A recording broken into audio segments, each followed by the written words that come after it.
If somebody tells me visualize, I go, why? Like, how does it work?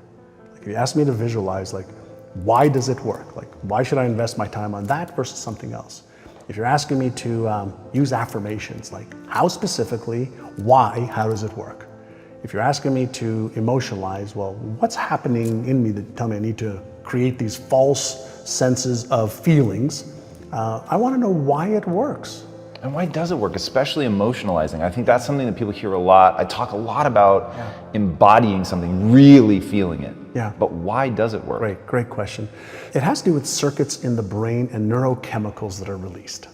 And so when we feel something, chances are that we're going to release dopamine in the brain, the feel-good neurochemical that activates the reward center of the brain.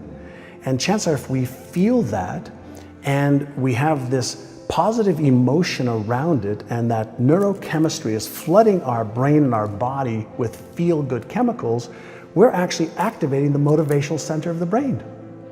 And so when we visualize, when we set a goal, when we take an action step, when we emotionalize, when we read our goals, the initial flood of neurochemicals, dopamine, serotonin, feel-good chemicals, and then if we share it with a friend, oxytocin, those three neurochemicals, those are the neurochemicals of goal achievement.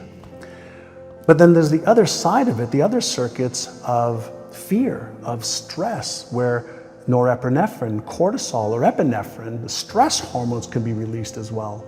And so I'm fascinated and I want to teach people the stuff that we've learned about beliefs, self-esteem, self-worth, fears, and the stuff that really holds people back. Because all the how to get healthy and stay healthy, we know.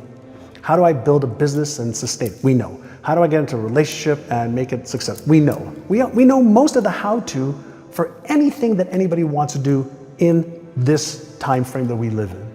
So the how-to is the easiest part of the equation. So the harder part of the equation is, why am I not doing the things that I know I should be doing? And why am I not doing the things that I could find out easily how to do?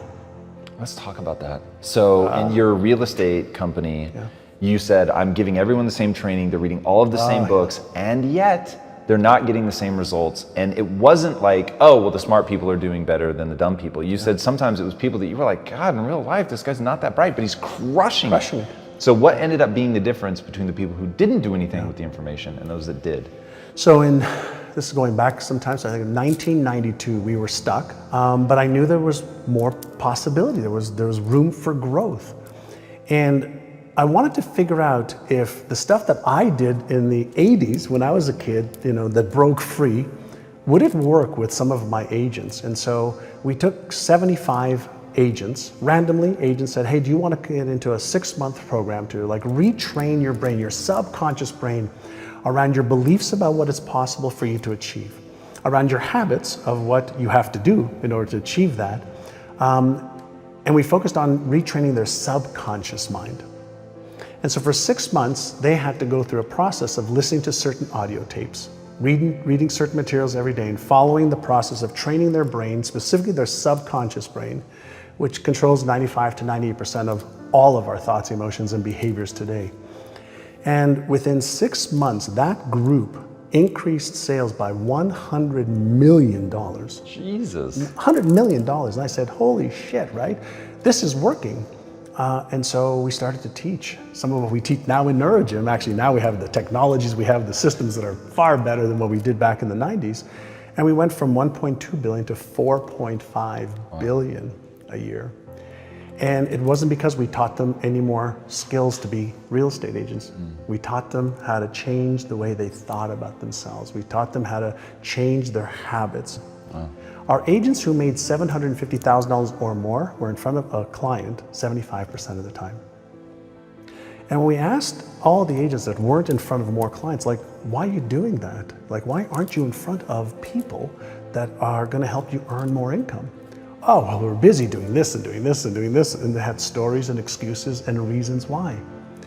And so part of the work that I love to do now is really help people understand, what is your story? What's the story you're telling yourself? Because we all have a story. We have a money story, a relationship story, a health story. We have a story for everything. And then that story keeps recreating our lives over and over and over again. And we have beliefs that support the story. We have habits that support the story. We have people that support the story. We have systems that support our story. And so my question I always ask people, who would you be with a different story?